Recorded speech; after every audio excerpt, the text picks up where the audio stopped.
Welcome back बच्चों। आज के इस वीडियो लेक्चर में आप सभी का स्वागत है। इसके पहले वीडियो में हम लोगों ने कक्षा 12 बायोलॉजी के पहले चैप्टर जीवों में जनन के पहले पार्ट 1 में 10 महत्वपूर्ण प्रश्नों का अध्ययन किए थे। अब हम लोग पार्ट 2 में भी ऐसे ही 10 अति महत्वपूर्ण बहुविकल्पीय प्रश्नों का अध्ययन करेंगे। तो समय को नष्ट न करते हुए आइए पहले प्रश्नों को देखें। भूमिगत तने का वह रूपांतरण जो भूमि में ऊर्ध्व दिशा में वृद्धि करता है कहलाता है।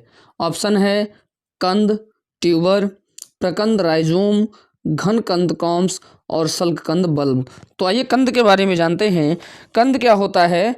यह उसके आँखों में कलिकाएं पाई जाती हैं जो अनुकूल वातावरण में आने पर नए पादप का निर्माण करते हैं, जैसे कि आलू। अर्थात यहाँ पर ऑप्शन ए गलत है। प्रकंद या राइजोम क्या होता है बच्चों?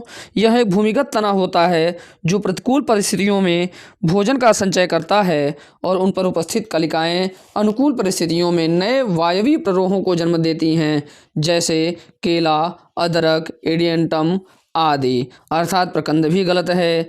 सी ऑप्शन है घन कंद अर्थात कॉम्स। यह भूमिगत तने का रूपांतरण होता है जो भूमि में ऊर्ध्व दिशा में वृद्धि करता है और इनके पर्वों पर कलिकाएं पाई जाती हैं जो संतति पादप का निर्माण करती हैं, जैसे जिमीकंद, क्रोकस, फ्रेसिया आदि में। अर्थात घन कंद बिल्कुल सही है। आइए शल्ककंद के बारे में भी जानते हैं। शल्ककंद अर्थात बल्ब यह भूमिगत संघनित प्ररोह होता है जिसमें एक या अनेक कलिकाएं पादप पाई जाती हैं, जैसे लहसुन, प्याज आदि में। आइए बच्चों अब दूसरा प्रश्न देखें। निम्न में किसमें अंतःभूस्तरीय अर्थात शकर द्वारा कायिक जनन होता है, वेजिटेटिव प्रोपगेशन होता है? तो यहाँ पर ऑप्शन में दिया हुआ है खट्टी बूटी, सेंटेला, पुदीना और स्ट्रॉबेरी। ये खट्टी बूटी और सेंटेला ये दोनों में कायिक प्रवर्धन रनर द्वारा होता है, अर्थात ऊपरी भूस्तरीय द्वारा होता है। और उसके बाद है पुदीना। तो पुदीना में अंतःभूस्तरीय अर्थात शकर द्वारा होता है। ऑप्शन सी बिल्कुल करेक्ट है। और स्ट्रॉबेरी में भूस्तरीय अर्थात स्टोलन द्वारा कायिक जनन होता है। आप यहाँ पर फिगर में देख सकते हैं जिसमें पुदीना का फिगर दिया हुआ है। इसमें ये अपस्थानिक जड़ें पाई जाती हैं जिनके द्वारा नए पौधे का निर्माण होता है, और यहाँ पर यह अंतःभूस्तरीय भी दिया हुआ है। आइए बच्चों अब हम लोग तीसरा प्रश्न देखें। अजूबा अर्थात ब्रायोफिलम में कायिक प्रवर्धन होता है। ऑप्शन है तने द्वारा, जड़ द्वारा, पत्ती द्वारा और पुष्प द्वारा। तो बच्चों यहाँ पर आप फिगर में देख सकते हैं अजूबा का अर्थात ब्रायोफिलम की पत्ती दिखाई गई है जिसमें अपस्थानिक कलिकाएं पाई जाती हैं, जिनसे ये छोटे छोटे पौधे निकलने प्रारंभ हो जाते हैं और यही पौधे बाद में नए बड़े पौधे का निर्माण कर लेते हैं। अर्थात यहाँ पर अजूबा में कायिक जनन पत्ती द्वारा, लीव्स द्वारा होता है। आइए बच्चों अब चौथा प्रश्न देखा जाए। ऐसा कायिक जनन जिसमें पादप पत्ती के अविच्छिन्न शीर्ष पर विकसित होते हैं पाया जाता है। ऑप्शन है एस्पेरेगस में, अगेव में, क्राइजेंथम में, ब्रायोफिलम में। तो बच्चों यहाँ पर ऑप्शन सी बिल्कुल करेक्ट है। क्राइजेंथेमम में इस प्रकार का कायिक जनन होता है। अब पांचवा प्रश्न है। आलू, अदरक, अगेव, ब्रायोफिलम तथा जलकुंभी में पाए जाने वाले कायिक प्रवर्धों का सही क्रम है। ऑप्शन देखिए यहाँ पर ढेर सारा दिया हुआ है बच्चों। ऑप्शन ए है भूस्तरिका, बुलबिल, पर्णकलिका, प्रकंद एवं आँख। तो बच्चों आइए हम लोग मिलाते हैं क्रम से।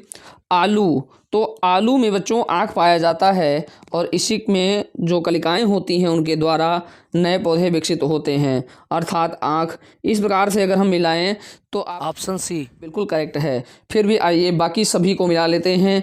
अदरक में प्रकंद के द्वारा होता है, अगेव में बुलबिल के द्वारा होता है अर्थात बल्ब के द्वारा होता है, ब्रायोफिलम में अभी आपने पिछले क्वेश्चन में ही पढ़ा कि ब्रायोफिलम में पर्णकलिका अर्थात पत्तियों पर उपस्थित कलिकाओं के द्वारा कायिक जनन होता है, तथा जलकुंभी में भूस्तरिका के द्वारा रिप्रोडक्शन होता है, कायिक जनन होता है। आइए बच्चों अब छठवां प्रश्न देखें। यूट्रिकुलेरिया में कायिक प्रवर्धन किसके द्वारा होता है? ऑप्शन है बुलबिल के द्वारा, प्रकलिका के द्वारा, टुरियांस के द्वारा और जड़ों के द्वारा। तो बच्चों जैसा कि आप फिगर में देख पा रहे होंगे कि यूट्रिकुलेरिया का टुरियांस दिया हुआ है, अर्थात ये टुरियांस बनता है और इसी के द्वारा इसमें कायिक प्रवर्धन होता है। तो यहाँ पर ऑप्शन सी बिल्कुल करेक्ट है। आइए बच्चों अब 7वां प्रश्न देखें। रोडोडेंड्रान के प्रवर्धन हेतु कौन सी दाब विधि प्रयोग की जाती है? ऑप्शन है स्तूप दाब, माउंट लेयरिंग, सर्पिल दाब सर्पेंटाइन लेयरिंग, खाई दाब ट्रेंच लेयरिंग और ड्रॉप दाब ड्रॉप लेयरिंग। तो बच्चों रोडोडेंड्रान के प्रवर्धन के लिए ड्रॉप दाब विधि का प्रयोग किया जाता है, अर्थात ऑप्शन डी बिल्कुल सही है। आइए अब 8वां प्रश्न देखें। रोपण के दौरान जिस पादप के मूल तंत्र का प्रयोग किया जाता है वह क्या कहलाता है? बच्चों देखिए ध्यान से, पूछा क्या है कि जब हम रोपण करते हैं, ग्राफ्टिंग करते हैं, तो जिस पादप के मूल तंत्र का प्रयोग किया जाता है, मूल तंत्र अर्थात नीचे वाला निचला भाग अर्थात जड़ वाला जो भाग होता है उसको हम क्या कहते हैं? तो ऑप्शन में दिया हुआ है कलम, स्कंध, श्यान और ऑप्शन दिया है ए व सी दोनों। तो बच्चों क्या होता है यहाँ पर? तो बच्चों यहाँ पर आप देख सकते हैं 2 फिगर दिया हुआ है, जिसमें जो नीचे वाला भाग होता है इसको हम इंग्लिश में स्टॉक कहते हैं और हिंदी में स्कंध कहते हैं।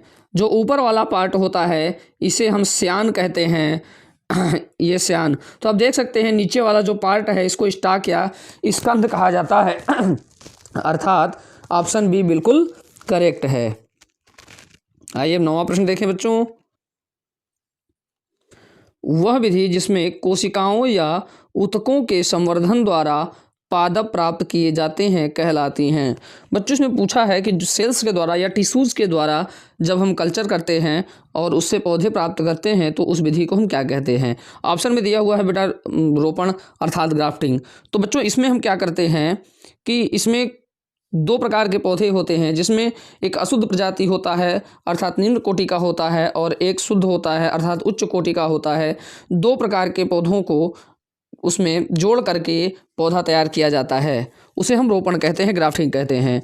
दूसरा है दाब लगाना, लेयरिंग अर्थात किसी पौधे की शाखाओं को झुका करके मिट्टी में दबा दिया जाता है जिससे उसमें जड़ निकल आते हैं और फिर उन्हें कट करके कहीं भी लगाया जा सकता है। अगला है ऑप्शन सूक्ष्म प्रवर्धन, माइक्रो प्रोपगेशन। तो बेटा क्या होता है कि जब हम किसी सेल्स अथवा टिश्यूज़ के द्वारा संवर्धन करते हैं और उनसे नए पादप का निर्माण करते हैं तो उस प्रक्रिया को हम सूक्ष्म प्रवर्धन कहते हैं, माइक्रो प्रोपगेशन कहते हैं। इस प्रक्रिया में अत्यधिक संख्या में पौधों का विकास किया जा सकता है और वो भी कम समय में, कम स्थान में। आइए बच्चों अब 10वां प्रश्न देखें। लैंगिक जनन द्वारा निर्मित संतति अलैंगिक जनन द्वारा उत्पन्न जीव से बहुत अधिक विभिन्नता दर्शाता है, क्योंकि कहा गया है बच्चों कि जब लैंगिक जनन द्वारा कोई जीव बनता है और अलैंगिक जनन द्वारा कोई जीव बनता है तो इन दोनों में बहुत सी विभिन्नताएं होती हैं। ये क्यों होती हैं, ये कारण पूछा गया है। ऑप्शन दिया है लैंगिक जनन लंबा प्रक्रम है, ये बिल्कुल गलत है। जनकों के युग्मकों के आनुवंशिक संगठन में गुणात्मक भिन्नता होती है, ये बिल्कुल सही है। बच्चों आपको पता होगा कि लैंगिक जनन में नर और मादा यानी नर और मादा दोनों भाग, बेटा ये मादा का प्रतीक है और ये नर का प्रतीक है। नर और मादा दोनों भागों के युग्मकों के परस्पर संयुग्मन से संतति बनती हैं। चूँकि नर और मादा दोनों के आनुवंशिक संगठन अलग अलग होते हैं इसीलिए उनमें विभिन्नताएं उत्पन्न होती हैं, इसलिए ऑप्शन बी बिल्कुल करेक्ट है।